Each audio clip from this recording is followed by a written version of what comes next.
Hello everyone, welcome back to the Harshi DSC classes. ఈరోజు మనం ఈ వీడియోలో వచ్చేసి ఏపీ టెట్ రెస్పాన్స్ షీట్స్కి సంబంధించి అన్ని డౌట్స్ కూడా ఈ వీడియోలో క్లియర్ చేయడం జరుగుతుంది.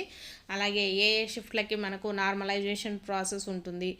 అలాగే ఈ మార్క్స్ వచ్చేసి మీకు ఫైనల్ అయితే కావండి, సో ప్రతి ఒక్కరు అదైతే గుర్తుపెట్టుకోండి. అలాగే మనకు ఈ రెస్పాన్స్ షీట్స్లలో ఉండేటటువంటి మార్క్స్ బట్టి మనం క్వాలిఫై అయ్యామా లేదా, అలాగే మార్క్స్ పెరుగుతాయా లేదా, సో ఈ అన్ని విషయాలు కూడా మనం డిస్కస్ అయితే చేసుకుందాము. సో వీడియో వచ్చేసి క్లియర్గా అయితే చూడండి. ఫస్ట్ చూసుకున్నట్లయితే మీకు రెస్పాన్స్ షీట్స్ అనేవి డౌన్లోడ్ అయ్యాయండి, అవుతున్నాయి కూడా. సో ప్రతి ఒక్కరు ఎవరైనా చేసుకోకపోతే డౌన్లోడ్ అయితే చేసుకోండి. సో మీరు ఈ రెస్పాన్స్ షీట్లలో వచ్చినటువంటి స్కోర్ వచ్చేసి ఫైనల్ అయితే కాదండి.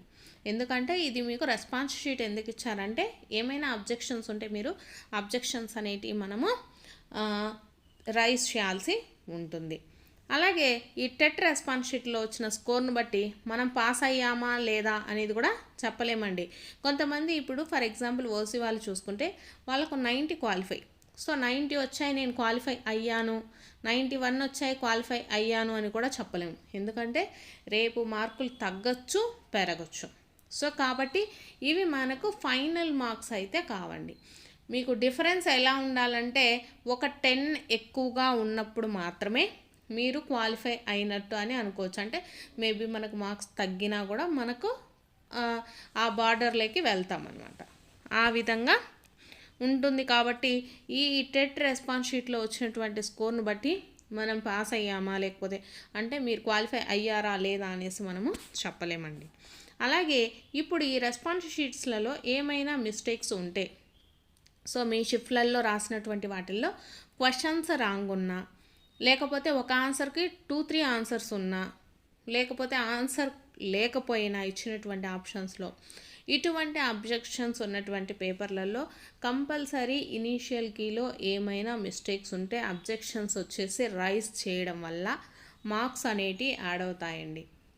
సో కాబట్టి జాగ్రత్తగా క్వశ్చన్స్ చూడండి. ఏమైనా మీకు క్వశ్చన్ రాంగ్ ఇచ్చారు, దానికి సంబంధించిన ఆన్సర్స్ రాంగ్ ఉన్నాయి, లేకపోతే ఆన్సరే లేదు, ఇటువంటి వాటిల్లో, లేకపోతే ఆన్సర్ వచ్చేసి మనకు 2 ఆప్షన్స్ ఆన్సర్గా ఇచ్చారు, ఇలాంటివన్నీ కూడా ఉంటే ప్రతి ఒక్కరు కూడా అబ్జెక్షన్స్ అనేవి రైజ్ చేయండి. రైజ్ చేసినప్పుడు మాత్రమే మీకు మార్క్స్ యాడ్ అవ్వడం అనేది జరుగుతుంది. నెక్స్ట్ నార్మలైజేషన్ తర్వాత మన మార్కులు మారుతాయండి కంపల్సరీగా. ఇప్పుడు రెస్పాన్స్ షీట్లో వచ్చినటువంటివి ఫైనల్ మార్క్స్ కావు.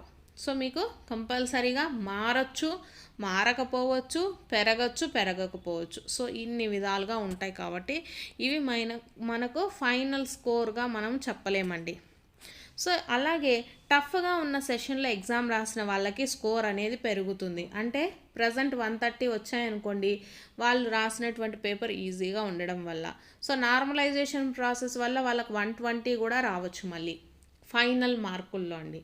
ఫైనల్గా టెట్ రిజల్ట్ అనేది రిలీజ్ చేసినప్పుడు 120 కూడా రావచ్చు. సో డిఫరెన్సెస్ అనేది ఉంటాయండి ప్రతి ఒక్కరికి కూడా. ఈజీగా ఉన్న సెషన్లో ఎగ్జామ్ రాసిన వాళ్ళకి మార్కులు తగ్గుతాయి. ఇవన్నీ దృష్టిలో పెట్టుకోండి. జస్ట్ మీకు అది ఇనీషియల్ కీలో ఏమైనా అబ్జెక్షన్స్ ఉంటే వాటిని రైజ్ చేయడం కోసమే రెస్పాన్స్ షీట్స్ అనేవి ఇస్తారండి. కాబట్టి బార్డర్లో మార్కులు ఉన్న వాళ్ళు రిజల్ట్ వచ్చే వరకు వెయిట్ చేయాల్సిందే. సో ఎవరైనా సరే అండి, ఇన్ సర్వీస్ టీచర్లు కూడా ఎవరైనా 79 అంటే మీ కట్ ఆఫ్కి దగ్గరలో 89, 85 ఇలా వచ్చినా కూడా మీరు క్వాలిఫై అవ్వచ్చు, అవ్వకపోవచ్చు అండి. రేపు నార్మలైజేషన్ ప్రాసెస్లో మీకు మార్క్స్ యాడ్ అయితే మీరు ఈజీగానే క్వాలిఫై అవ్వచ్చు. సో ఎవరైనా ఇంకా టెట్ రెస్పాన్స్ షీట్స్ని మీరు ఎవరైనా డౌన్లోడ్ చేసుకోలేదు, ప్రతి ఒక్క క్వశ్చన్కి మేము ఆన్సర్ చూసుకోలేదు అనుకున్న వాళ్ళు వచ్చేసి ఏం చేస్తారంటే, మీ టెట్లో మీ యొక్క రెస్పాన్స్ షీట్స్ అనేది మీరు ఓపెన్ చేసిన తర్వాత మనకు లింక్ అనేది జనరేట్ అవుతుంది కదండి. ఆ లింక్ను కాపీ చేసి మీరు ఇక్కడ ఇచ్చినటువంటి సైట్ను ఓపెన్ చేసి దీంట్లో మీరు ఆ లింక్ను పేస్ట్ చేస్తే మీకు ఏ సెక్షన్లో ఎన్ని మార్క్స్ వచ్చాయి అనేసి క్లియర్గా చెప్తుందండి. మీరు ఒక్కొక్క క్వశ్చన్ రైటా రాంగా అనేసి మీరు మార్క్స్ కౌంట్ చేసుకోకుండా మీకు ఈ సైట్లో మీ రెస్పాన్స్ షీట్ యొక్క లింక్ని కాపీ పేస్ట్ చేసినట్లయితే ఈజీగా మీ స్కోర్ని అయితే చూపిస్తుంది. ఇంకా ఎవరైనా చేసుకోకపోతే ఒకసారి అయితే చేసుకోండి. సో ఇప్పుడు మీకు ఏ ఏ సెషన్లో వాళ్ళకి మార్క్స్ యాడ్ అవుతాయి, ఏంటి అసలు ఏం జరుగుతుంది అనేసి ఈ వీడియోలో చూద్దాం. సో ఇక్కడ పేపర్ 2A తెలుగు అండి, లాంగ్వేజ్ తెలుగు వాళ్ళకి ఇది వచ్చేసి మనకు సెషన్స్ వచ్చేసి మనకు 2 సెషన్స్లలో జరిగింది కాబట్టి కంపల్సరీ నార్మలైజేషన్ అనేది ఇవ్వడం జరుగుతుందండి. ఓన్లీ ఒక సెషన్లో మాత్రమే ఎగ్జామ్ పూర్తయిన వాళ్ళకి ఎటువంటి నార్మలైజేషన్ ఉండదు, అవే ఫైనల్ మార్క్స్ అండి. సో మీరు అబ్జెక్షన్స్ రైజ్ చేసిన ఏవైనా ఇనిషియల్ కీలో తప్పులు ఉంటే మీకు 1 or 2 మార్క్స్ యాడ్ అవుతాయి తప్ప మీకు ఎటువంటి నార్మలైజేషన్ ప్రాసెస్ ఉండదండి. ఎవరికి? ఓన్లీ ఒక సెషన్లో మాత్రమే ఎగ్జామ్ రాసినటువంటి వాళ్ళకి. చాలామంది డౌట్స్ అయితే అడుగుతున్నారు. సో ఇన్ సర్వీస్ టీచర్లు అయినా సరే అండి, ఎవరైనా సరే ఒక సెషన్లో ఎగ్జామ్ రాసిన వాళ్ళకి నార్మలైజేషన్ ప్రాసెస్ ఉండదు. ఇప్పుడు మీకు రెస్పాన్స్ షీట్లలో ఏ ఏ మార్కులు అయితే వచ్చాయో అయ్యే మార్కులు మీకు ఫైనల్ మార్కులు అండి. మేబీ అబ్జెక్షన్స్ రైజ్ అవుతాయి, అంటే మీ క్వశ్చన్ పేపర్లో ఏమైనా 1 or 2 తప్పులు ఉండడం వల్ల ఏమన్నా మార్క్స్ యాడ్ అవుతాయి తప్ప ఇంకా నార్మలైజేషన్లో ఏమనేది ఉండదు కాబట్టి మీకు అవే ఫైనల్ మార్క్స్ అండి. సో మిగిలినటువంటి వాళ్ళకు వచ్చేసి ఎవరైతే 2 లేదా 3 లేదా అంతకన్నా ఎక్కువ సెషన్లో ఎగ్జామ్ రాసినటువంటి వాళ్ళకి ఈ నార్మలైజేషన్ అనేది జరుగుతుంది. సో ఈ నార్మలైజేషన్లో వచ్చేసి వాళ్ళకు ఒక 10 మార్క్స్ పెరగచ్చు, 5 మార్క్స్ పెరగచ్చు, 1 మార్క్ పెరగచ్చు, అసలు పెరగకపోవచ్చు, ఇంకా తగ్గొచ్చు. సో ఇలా మనకు ఏదైనా జరగచ్చండి. చాలామంది ఏ వాళ్ళకి నార్మలైజేషన్ ఉంటుంది, మా సెషన్లో మార్క్స్ యాడ్ అవుతాయా లేకపోతే తగ్గుతాయా అంటున్నారు. సో పెరగడం తగ్గడం ఇవన్నీ కూడా నార్మలైజేషన్ వల్లనే ఉంటాయి. సో వేటికి నార్మలైజేషన్ అనేది ఉంటుందో చెప్తానండి.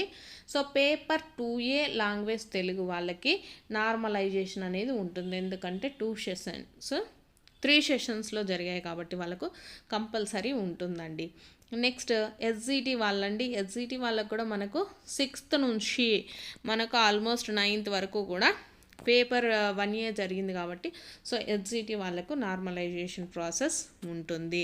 నెక్స్ట్ చూసుకున్నట్లయితే పేపర్ 2A సోషల్ అండి, సోషల్ కూడా నార్మలైజేషన్ ప్రాసెస్ ఉంటుందండి. ఎందుకంటే సోషల్ కూడా మనకు 2 సెషన్స్లో జరిగింది, అలాగే మైనర్ మీడియా వాళ్ళకు కూడా జరిగింది కాబట్టి మనకు నార్మలైజేషన్ ఉంటుంది. అలాగే పేపర్ 2A లాంగ్వేజ్ హిందీకి ఎటువంటి నార్మలైజేషన్ ఉండదండి, ఎందుకంటే మనకు హిందీకి సంబంధించి ఓన్లీ ఒక సెషన్లో మాత్రమే జరిగింది ఎగ్జామ్ కాబట్టి వాళ్ళకు నార్మలైజేషన్ ఉండదు. ఇప్పుడు మీకు రెస్పాన్స్ షీట్లలో ఏవైతే మార్క్స్ ఉన్నాయో అవే ఉంటాయి. జస్ట్ 1 or 2 మార్క్స్ మీకు ఏమైనా కీలో తప్పులు ఉంటే యాడ్ అవుతాయి తప్ప ఏమీ యాడ్ అవ్వవు. నెక్స్ట్ చూసుకున్నట్లయితే మ్యాథ్స్ సైన్స్ అండి, maths science paper 2A maths science వాళ్ళకు కూడా నార్మలైజేషన్ ప్రాసెస్ ఉంటుంది. మార్క్స్ అనేది యాడ్ అవ్వచ్చు, పెరగచ్చు, తగ్గచ్చు, అన్నిటికీ కూడా ఆస్కారం అయితే ఉంది. సో ఫైనల్ మార్క్స్ అయితే ఇప్పుడు వచ్చినటువంటి రెస్పాన్స్ షీట్ మార్క్స్ కాదు, సో వెయిట్ చేయండి. నెక్స్ట్ పేపర్ 2A ఇంగ్లీష్ అండి, సో ఇవి కూడా ఫైనల్ మార్క్స్ అండి. ఎందుకంటే పేపర్ 2A లాంగ్వేజ్ ఇంగ్లీష్ వచ్చేసి ఒక సెషన్లోనే జరిగింది, నార్మలైజేషన్ ఉండదు. సో మీ క్వశ్చన్ పేపర్లో ఏమైనా తప్పులు ఉంటే మార్క్స్ యాడ్ అవ్వడం లేకపోతే 1 or 2 తగ్గటం జరుగుతుంది.